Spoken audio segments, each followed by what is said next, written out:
Hello guys, स्वागत है आपका मेरे चैनल पे triple five tarot and numerology में।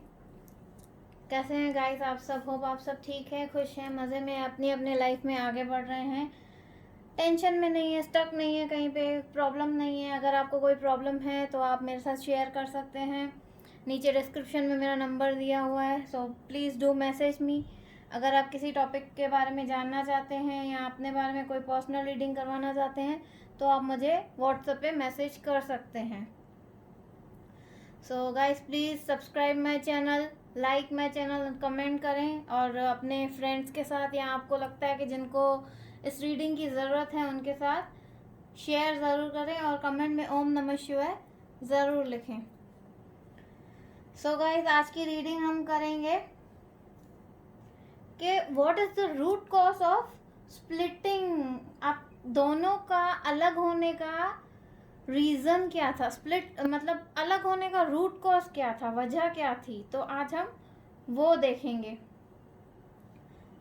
सो गाइस अपने मन में अपने पार्टनर के बारे में सोचिए, उनको इमेजिन कीजिए और उनके बारे में सोचिए। अगर आप सोचने में सक्षम नहीं है, आपको प्रॉब्लम हो रही है, तो अपना और उनका नाम दोहराएं मन में बार बार, तो ये रीडिंग आपके साथ रेजोनेट होगी, आपको प्रॉब्लम नहीं आएगी। अगर आपको कुछ प्रॉब्लम आ रही है तो आप वीडियो को पॉज कर सकते हैं और अपने पार्टनर के बारे में सोचिए। यहाँ तो जब तक मैं कार्ड्स शफल कर रही हूँ तब तक आप अपने पार्टनर के बारे में सोचिए। ये कलेक्टिव रीडिंग है, टाइमलेस है, जेंडर स्पेसिफिक रीडिंग नहीं है। थीथा पे फोकस ना करके आप रीडिंग पे फोकस करें प्लीज़ गाइस। तो चलिए, जब तक मैं कार्ड्स शफल कर रही हूँ आप अपने पार्टनर के बारे में सोचिए।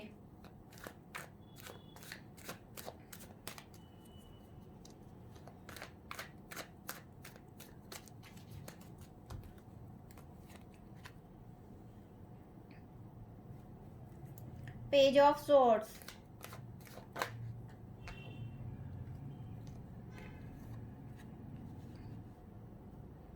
Four of swords,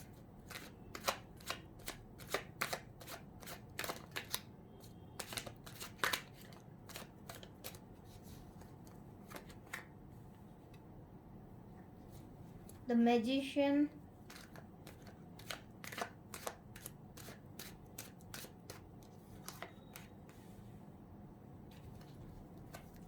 cup of king of cups, sorry guys,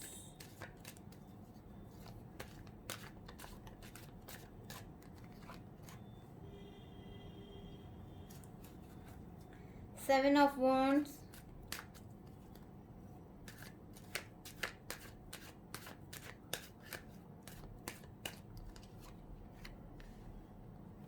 five of cups,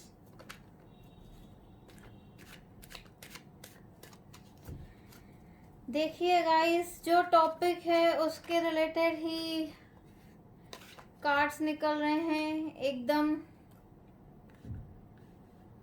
sad energy में ही है कि आप अलग क्यों हुए।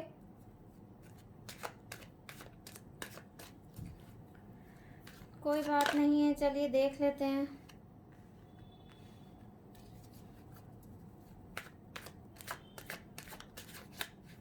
Five of cups, the hierophant,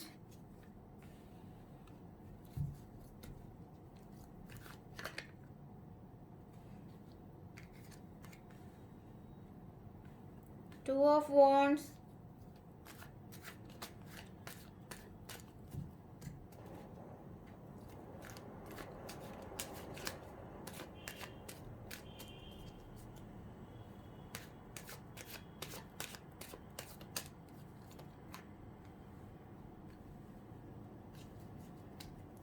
the fool. चलिए बॉटम ऑफ द डेक से देखें। Oh, the tower moment, the tower आया है बॉटम ऑफ द डेक से आपके लिए। चलिए ये भी ले लेते हैं, the tower.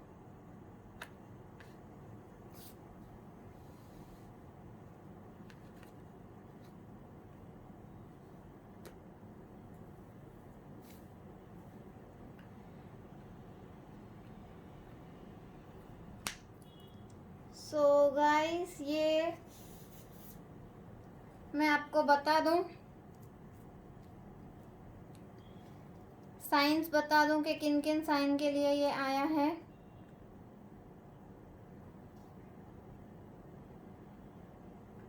Aries, Leo, Sagittarius, Gemini, Libra, Aquarius, Cancer, Scorpio, spices.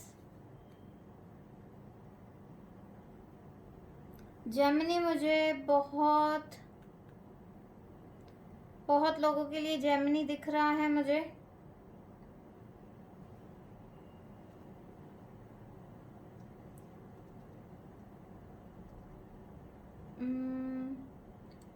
आप साइंस पे फोकस नहीं कीजिए, ये है ऑल साइंस के लिए, बट जो साइंस मुझे यहाँ पे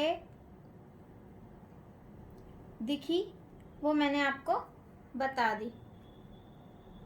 चलिए अब हम हमारी रीडिंग स्टार्ट करते हैं। हमारा टॉपिक था कि मेन कॉज क्या था, रूट कॉज क्या था आप दोनों के स्प्लिट होने का।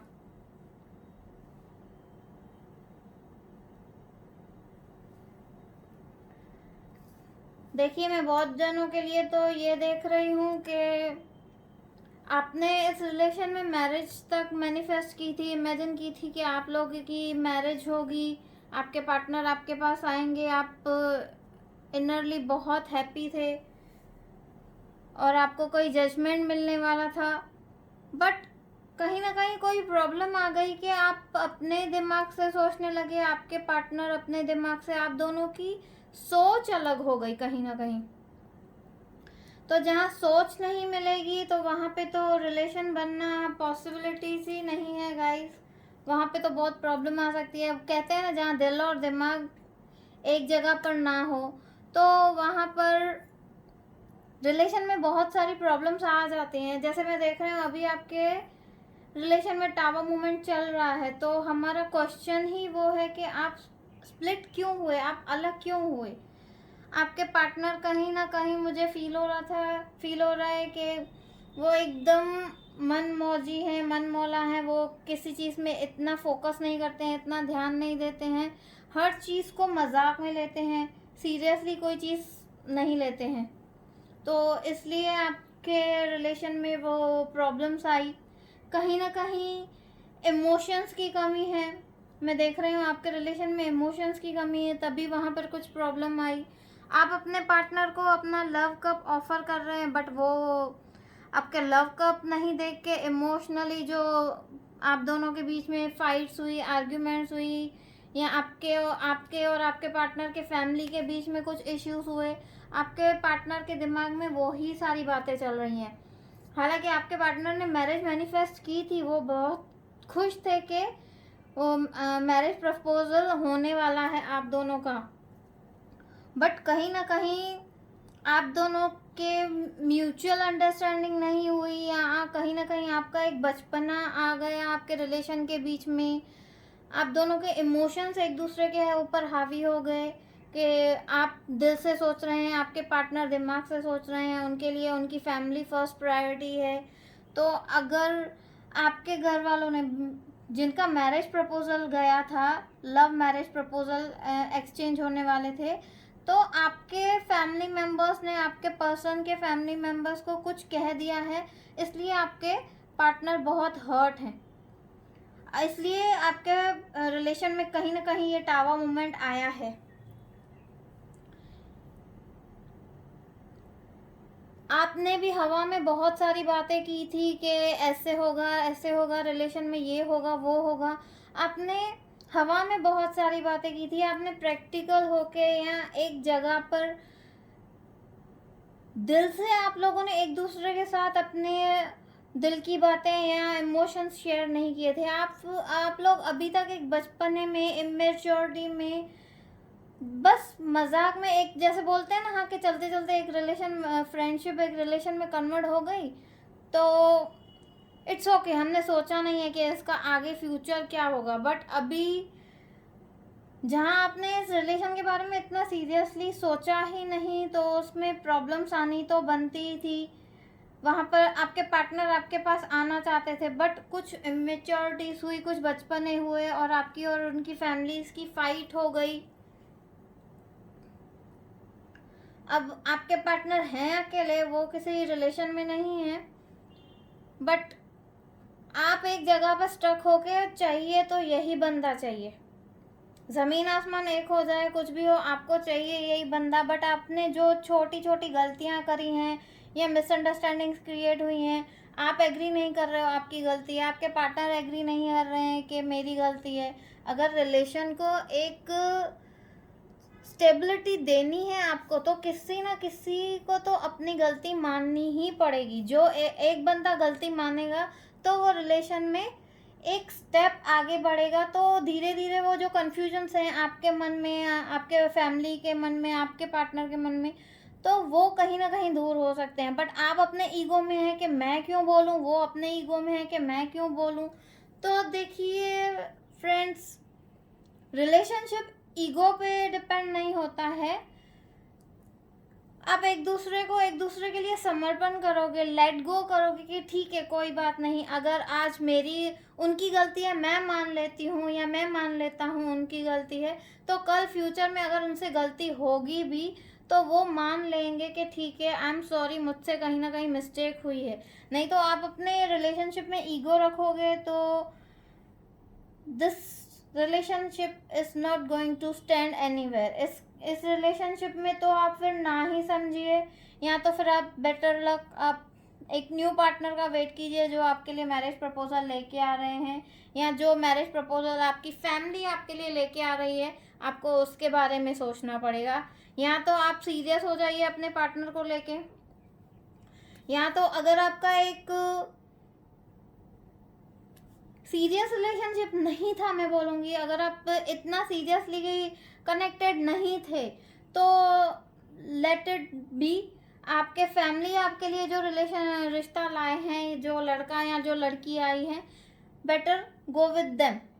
मैं तो यही बोलूँगी बेटर गो विथ फ्लो। तो जिस तरफ हवा का रुख है उस तरफ अगर आप चलोगे तो ज़्यादा प्रॉब्लम नहीं आएगी। अगर आप इस रिलेशन को लेके